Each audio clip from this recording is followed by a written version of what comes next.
Hello viewers, once again I welcome you on my channel that is New Horizon। इल्म, सच्चाई और बहादुरी से मोहब्बत रखने वालों को एक बार फिर से मेरा सलाम। स्टूडेंट्स, लास्ट वीडियोस में हमने बात की थी एक्सप्लोरेशन की। आज हम डिस्कस करने को हैं थ्री इक्वेशंस ऑफ मोशन। जो आज की वीडियो में हम तीनों इक्वेशंस को डिस्कस करेंगे, ठीक है। सो स्टूडेंट्स, जो आज हम जिक्र करने को हैं ये है relationship between distance, acceleration, initial velocity, final velocity, time and ये तीन चार चीज़ें जो हैं वो इसमें शामिल होंगी और हम इनको ग्राफ की मदद से ग्राफिकली हम इसको डिस्कस करेंगे। आपका जो पेपर में क्वेश्चन पूछा जा सकता है वो इन थ्री इक्वेशंस में से किसी एक इक्वेशन को कहा जा सकता है कि इसको हम प्रूफ करें ग्राफिकली, या फिर इसको कोई रिजल्ट बगैर नाम लिखे हुए फर्स्ट सेकंड थर्ड इक्वेशन, ये क्वेश्चन पूछा जा सकता है कि प्रूफ दैट, ठीक है। चूँकि आपके सिलेबस में ग्राफिकली जो इसकी एक्सप्लेनेशन है इसलिए हम उसी को डिस्कस करने को हैं और आपने पेपर में भी यही करना है। सो बिना टाइम वेस्ट किए हुए हम चलते हैं आज की जो फर्स्ट इक्वेशन ऑफ मोशन है उसकी जानिब।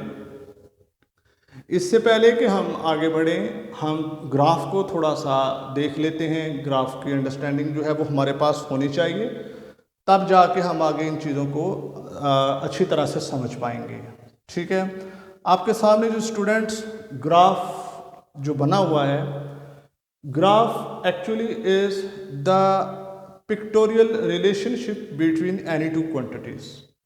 कोई भी जो दो क्वांटिटीज होती हैं उनकी जो तस्वीरी जो वजाहत होती है, पिक्टोरियल एक्सप्लेनेशन होती है, पिक्टोरियल रिलेशनशिप होता है जो दो क्वांटिटीज के बीच में, उसको हम ग्राफ कहते हैं, ठीक है। ग्राफ में दो क्वांटिटीज़ जो होती हैं उनमें से एक को हम लेते हैं एज इंडिपेंडेंट क्वांटिटी और जो दूसरी होगी उसको हम लेंगे डिपेंडेंट क्वांटिटी। ये वाला ग्राफ आपका जो है ये दो क्वांटिटीज़ के बीच में है, टाइम एंड वेलोसिटी, ठीक है। Time and velocity.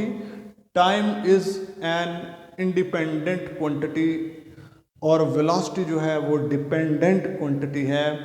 इंडिपेंडेंट से मुराद जिसको आप कंट्रोल नहीं कर सकते, जिसको आप चेंज नहीं कर सकते। टाइम की एक अपनी स्पीड है, टाइम ने एक अपनी तरतीब के साथ चलना होता है, इसलिए हम जो है वो टाइम को लेते हैं एज एन इंडिपेंडेंट क्वांटिटी, ठीक है।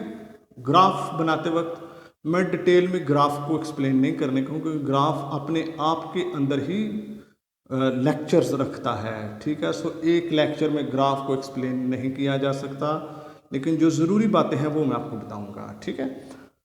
ग्राफ में जो इंडिपेंडेंट क्वांटिटी है that is taken along x axis and dependent quantity is taken along y axis, जिस तरह की ये वेलोसिटी है, ठीक है।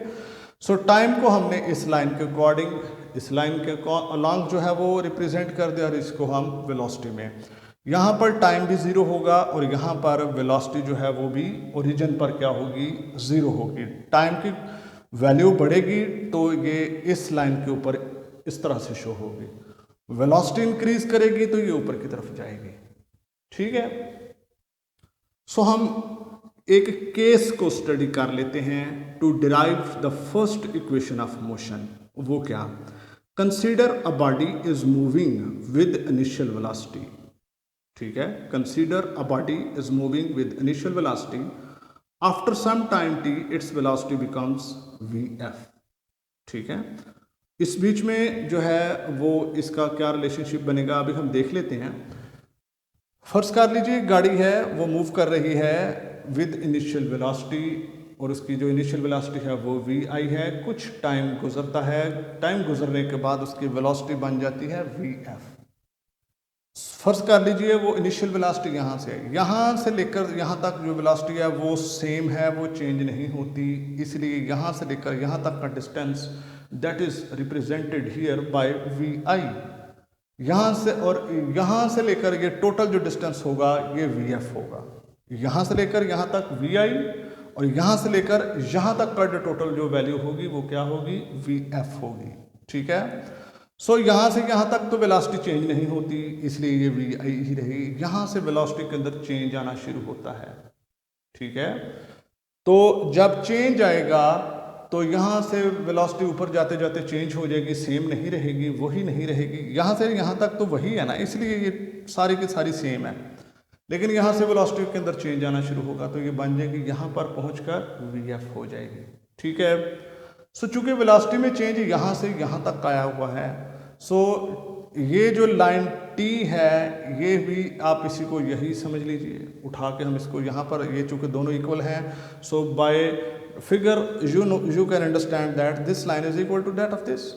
सही। सो अब मैं इसको टाइम के लॉन्ग, यहाँ से टाइम ऐसे ऐसे चलता जाएगा, वेलोसिटी के अंदर चेंज होगा। जब हम ग्राफ ड्रॉ करेंगे, इन वैल्यूज़ को मिलाएंगे तो ये एक स्ट्रेट लाइन बनेगी। ठीक है, एक्स एक्सिस और वाई एक्सिस के अलॉन्ग जब भी इस तरह की जो एक कोने से लाइन स्टार्ट हो के दूसरी तरफ जाती है, तो इसका मतलब होता है कि दोनों क्वांटिटीज़ यानी कि टाइम और वेलोसिटी जो है इनके अंदर जो है वो एक जैसा चेंज आ रहा है। अगर एक इंक्रीज कर रही है तो दूसरी भी इंक्रीज कर रही है, यानी कि दोनों क्या हैं, एक दूसरे के डायरेक्टली प्रोपोर्शनल। सही। ये रेड लाइन जो आपको दिखाई दे रही है ये इसी रिलेशनशिप को शो करती है, change in velocity with respect to time. इस क्वांटिटी को हम बोलते हैं एक्सेलरेशन। सो ये रेड लाइन एक्सेलरेशन को रिप्रेजेंट करती है। ठीक है, ये मैंने पिछली वीडियो में आपको डिटेल में बता दिया हुआ है, आप इसको वहाँ से देख सकते हैं डिटेल में। अगर आप एक्सेलरेशन से वाकिफ़ नहीं हैं, सही तौर पे जानना चाहते हैं, सीखना चाहते हैं, तो मेरी प्रीवियस वीडियोस को इसी प्लेलिस्ट में आप देख सकते हैं। ठीक है जी। सो स्टूडेंट्स, ये ग्राफ की मदद से हमने ये कहा था टी, ये आपको ये वाली लाइन जो है वो समझ आ चुकी होगी। आगे हम चलते हैं जी। इस पॉइंट को हमने कहा O, इस पॉइंट को नाम दे दिया A और इसको हम कह देते हैं B, ये रहा C और ये पॉइंट हो गया हमारे पास D। यहाँ पर वेलोसिटी की वैल्यू क्या थी, जो यहाँ पर थी वही इसी के लॉन्ग होगी, क्योंकि ये वाली लाइन दोनों एक जैसे हैं। जो रिलेशन यहाँ पे होगा वही इस तरफ भी होगा। सो यहाँ से वेलोसिटी जो है वो चेंज हो जाती है, गेन इन वेलोसिटी, यानी कि वेलोसिटी इंक्रीज कर रही है। सो चेंज जो होगा that is equal to AT। ये कैसे आया, ये मैं आपको सेकंड इक्वेशन जब एक्सप्लेन करूँगा थोड़ी देर के बाद, फिर आपको मैं इसको एक्सप्लेन करने को हूँ। ठीक हो गया। सो यहाँ पर जो है वो आपका सिर्फ और सिर्फ फर्स्ट इक्वेशन ऑफ मोशन जो है वो रिलेशनशिप है between acceleration, time, initial velocity और फाइनल वेलोसिटी, इन चार क्वांटिटीज़ को। इसलिए मैं बाकी क्वांटिटीज़ को नहीं छेड़ने वाला हूँ। सो इसी फिगर के अकॉर्डिंग अब हम यहाँ पर देख लेते हैं। यहाँ पर आपके पास आ जाती है स्लोप ऑफ लाइन AB। सही। स्लोप ऑफ लाइन जो है आप यहाँ से देखें तो स्लोप का मतलब होता है ढलान, ढलान की तरह की जो फिगर होती है, तो ये स्लोप रेड लाइन जो होगी वो स्लोप होगी। ठीक है, ये मैथ में चला जाएगा। सो स्लोप का जो फार्मूला, स्लोप हमेशा इस तरह होती है। सो जब स्लोप इस तरह की बनेगी तो स्लोप के दो मज़ीद जो हैं वो दो जो उसके कंपोनेंट्स होंगे along x axis and along y axis, और ये वाली जो लाइन होगी उसको हम क्या बोलते हैं, स्लोप। अभी याद रखें स्टूडेंट्स, स्लोप को निकालने के लिए मैथ ने हमें एक फार्मूला प्रोवाइड किया हुआ है इस लाइन को। अगर हमारे पास ये 2 और ये 3 चीज़ें मौजूद हैं तो स्लोप जो होगी that will be equal to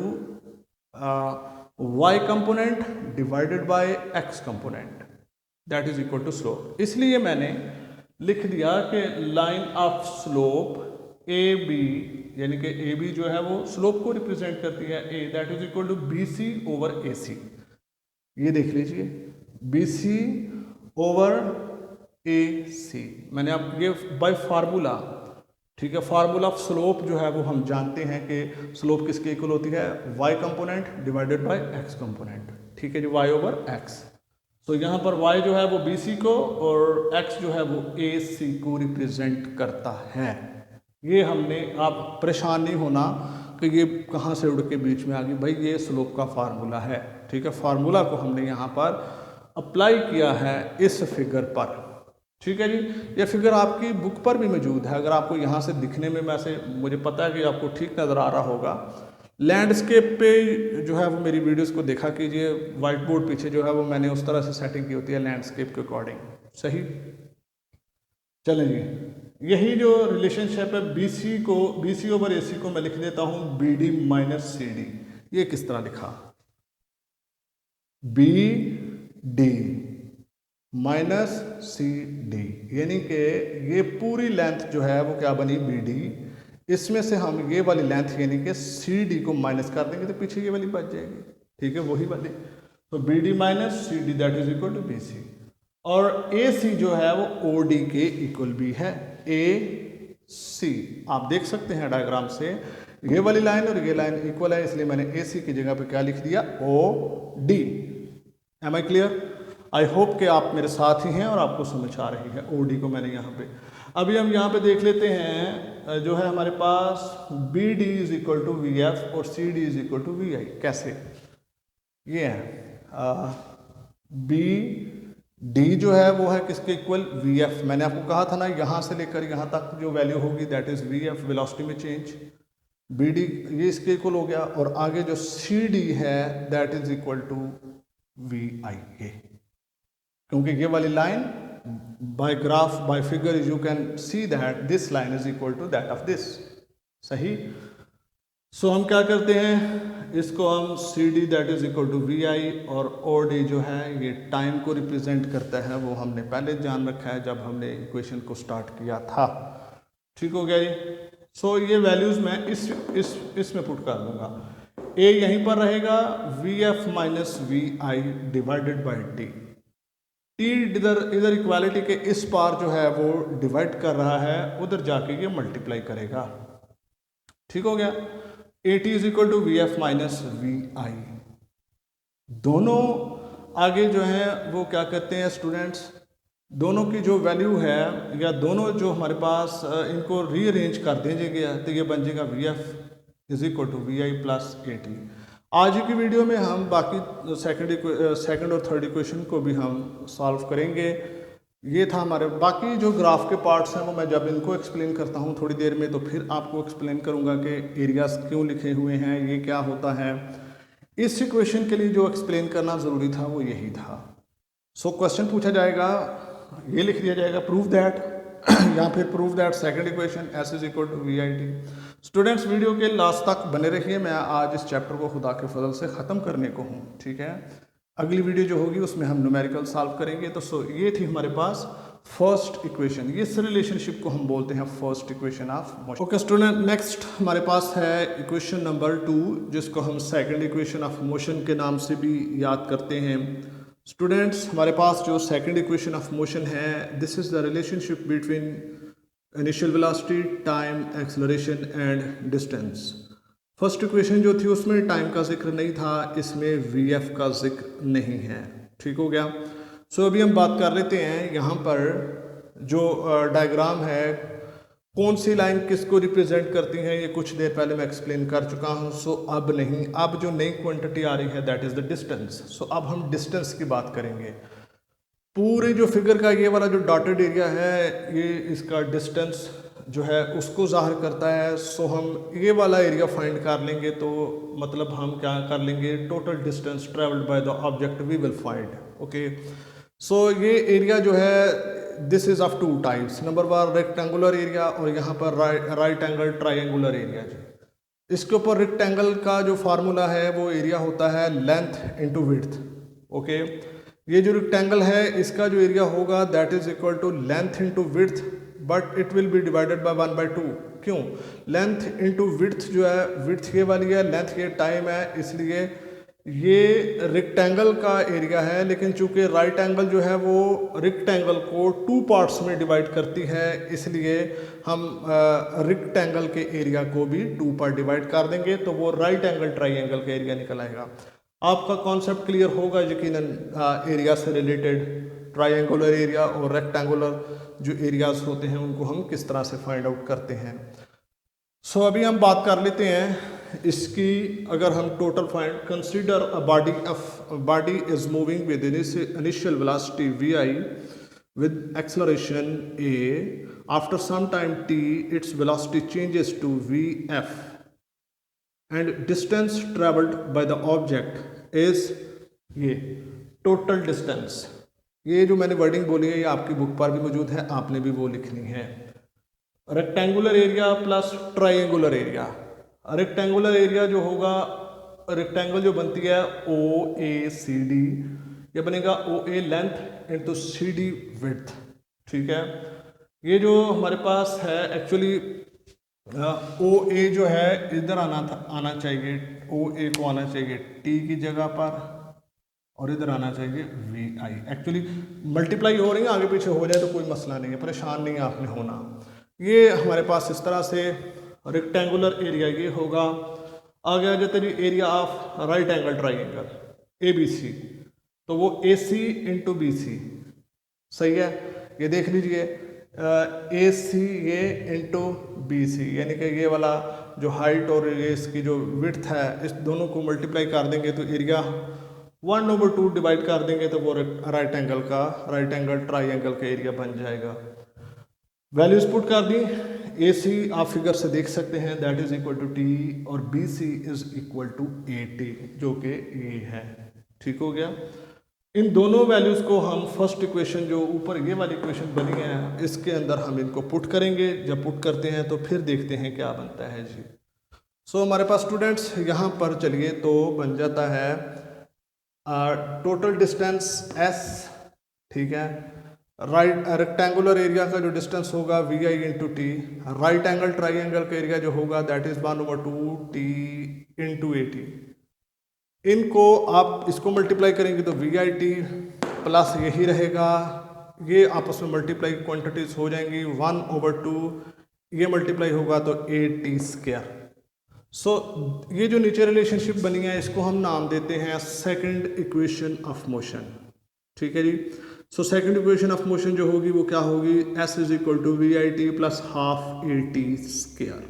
next हमारे पास जो इक्वेशन है students that is third equation of motion, और इस इक्वेशन में जो क्वांटिटीज़ हैं जिनका रिलेशनशिप हम डिस्कस करने को हैं वो है वी एफ वी आई ए यानी कि एक्सेलरेशन, डिस्टेंस एस। इस इक्वेशन में टी मिसिंग है, ठीक है। सो चलते हैं हम फिर से वहीं पर ग्राफ पर, ठीक है। तो लास्ट टाइम मैंने जो है वो सारा आपको कुछ देर पहले मैंने आपको एक्सप्लेन किया है कौन सी लाइन कौन सी क्वांटिटी को रिप्रेजेंट करती है, लेकिन इस इक्वेशन में फिर से हम एस को ही डिस्कस करेंगे, यानी कि जो हमारे पास total distance travelled by the object है। सो इसको ज़रा हम अब नए अंदाज में देखेंगे, ठीक है। आप वाइट बोर्ड पर देखें तो आपको लिखा हुआ दिखाई देगा टोटल डिस्टेंस जो ट्रेवल्ड है या टोटल एरिया जो होगा वो ओ ए बी डी, यानी कि इस फिगर की बात हो रही है ओ ए बी और डी, यानी कि ये ट्रायंगुलर और रेक्टेंगुलर एरिया दोनों इसमें आ जाते हैं। इसका अब जो है वो जिक्र होगा that is equal to s, total area जो होगा that will be total distance, ठीक है। अभी अलग अलग करने की ज़रूरत नहीं है। पिछली इक्वेशन में हमने दोनों को रेक्टेंगुलर और ट्रायंगुलर रीजन्स जो हैं उनको हमने अलग अलग से डिस्कस किया है, लेकिन यहाँ पर ऐसा नहीं, यहाँ पर हम इसको एक साथ ही डिस्कस करते हैं। चलिए देखते हैं एक साथ डिस्कस करने के बाद क्या रिजल्ट हमारे पास आता है। That is equal to total distance is equal to O A plus B D divided by 2 into o d, ठीक है। अभी ज़रा ग्राफ से हम देख लेते हैं कि ये जो हमारे पास लिखा हुआ आ गया O A plus B D divided by 2a, O A किधर गया जी, ओ ए प्लस बी डी, बी और डी, ये डिवाइडेड बाई 2। उन्होंने क्या कर रखा है, इस डिस्टेंस और इस डिस्टेंस को दोनों को डिवाइड करके एवरेज निकाली हुई है, यानी कि जो हमारे पास हाइट है वो उसका उन्होंने एवरेज लिया है।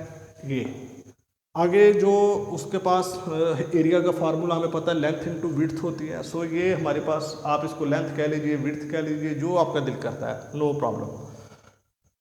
इस लेंथ का एवरेज वो आया ये, डिवाइडेड मल्टीप्लाई बाय ओडी, यानी कि ओडी ये वाली लेंथ। सो इसका एवरेज और इसका ये दोनों को उन्होंने एवरेज मल्टीप्लाई किया। एवरेज क्यों लिया? क्योंकि ये हाफ यार दोनों को उन्होंने इसके साथ मेंटेन किया, इसको एडजस्ट किया बीच में। ये वाला एरिया बीच में से हमने छोड़ना था, एक्सक्लूडिंग था ये, ठीक है। सो लेंथ को उन्होंने एवरेज के तौर पे जो है वो ले रखा। आगे चलते हैं। तो अभी जो हमारे पास ये 2 है वो इक्वालिटी के उस पार चला जाएगा, तो बन जाएगा 2s is equal to O A plus B d into o d, ठीक है। इसकी शक्ल चेंज करने के लिए हम कर देते हैं multiplying both sides by b C over O d, जो कि इक्वल है ए के। बी सी ओवर ओ डी इक्वल है ए के। ये किस तरह से भाई? ये हमारे पास आ गया B C over O D, sorry B C over O D that is equal to a, यानी कि ये इस लाइन का जो है ओ डी, यानी कि वही स्लोप वाली बात हो रही है। बी सी ओवर ओ डी यानी कि हाइट ओवर ये इसकी जो डिस्टेंस अलॉन्ग एक्स एक्सिस है, डिवाइड कर देंगे तो वही स्लोप को जो रिप्रेजेंट कर रहा है वो ओ हो जाएगा। ये मैं पहले डिटेल में बात कर चुका हूँ, सो अब नहीं। अभी इसको हम मल्टीप्लाई कर देंगे दोनों साइड से। 2s के साथ भी हमने इसको मल्टीप्लाई किया, इधर भी कर दिया, ठीक है। ये वाला जो है, अब जब इसको मल्टीप्लाई करेंगे तो ओ डी जो है वो इस ओ डी से कट जाएगा, ठीक है, पीछे बी सी रह जाएगा। तो सिंपल हम इसको ऐसे ही लिख देते हैं, तो ये इधर जो आ जाएगा बी सी मल्टीप्लाई में आ जाएगा, ठीक हो गया। सो आगे इनकी वैल्यूज़ का हमें पता है, B C over O D that is equal to a, इसलिए हम इनके वैल्यूज़ पुट कर देते हैं 2s into a is equal to O A जो था that is equal to we i, ये देख लीजिए, इसलिए मैंने इसको पुट कर दिया वी आई के। आगे जो हमारे पास बी डी जो है वो है v f total. B D ये टोटल जो डिस्टेंस होगा यहाँ से यहाँ तक का दैट इज वी एफ, ये इधर लिखा भी हुआ है, ठीक है, आपने इसको देखा हुआ पहले। सो इसको वी एफ कर देंगे, प्लस में आ जाएगा ये multiply by b c that is equal to 80। ये 80 है। 80 मैंने आपको पहले बोला था 80 किसके इक्वल है? चेंज इन वेलोसिटी, यहाँ पर ये याद रखिए। और पिछली वीडियो में मैंने आपको बताया था कि जो चेंज इन वेलोसिटी होता है that is final value minus initial value आप वेलोसिटी की कर दीजिए, तो दैट इज़ चेंज, ठीक है जी। सो हमने इनको 80 यहाँ पे पुट कर दिया। स्टूडेंट्स इस दोनों को रीअरेंज करेंगे 2as।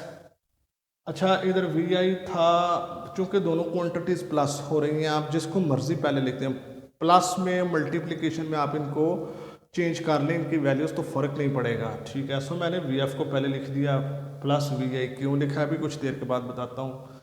Plus v i into delta, जो ये 80 था that is the change in velocity, जैसा कि मैंने इधर जिक्र किया। ये मैंने चेंज इन वेलोसिटी को मैं इसके को लिख देता हूँ, final value minus initial value of the velocity, फिर we f minus v I.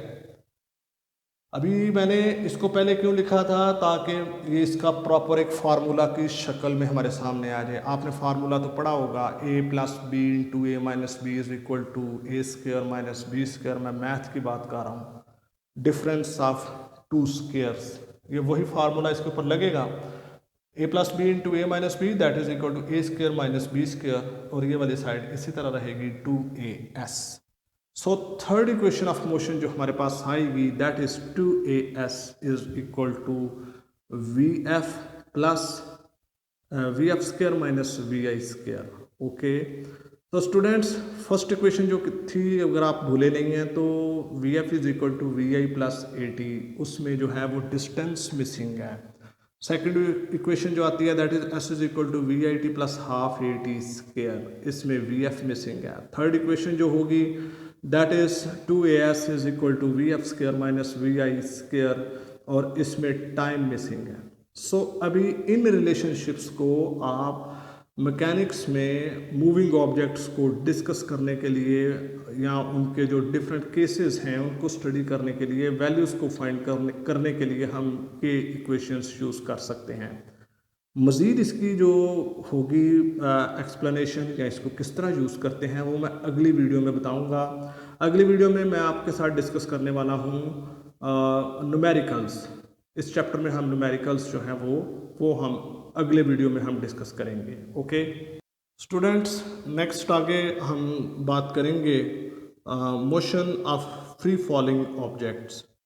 Students, ये एक छोटा सा टॉपिक है जिसको मैं इस वीडियो के एंड में ही आपके साथ डिस्कस कर रहा हूँ, क्योंकि इसके लिए छोटे से टॉपिक के लिए आगे वीडियो जो है वो मैंने सोचा कि अलग से वीडियो बनाने से बेहतर है इसी को इसके साथ ऐड किया जाए।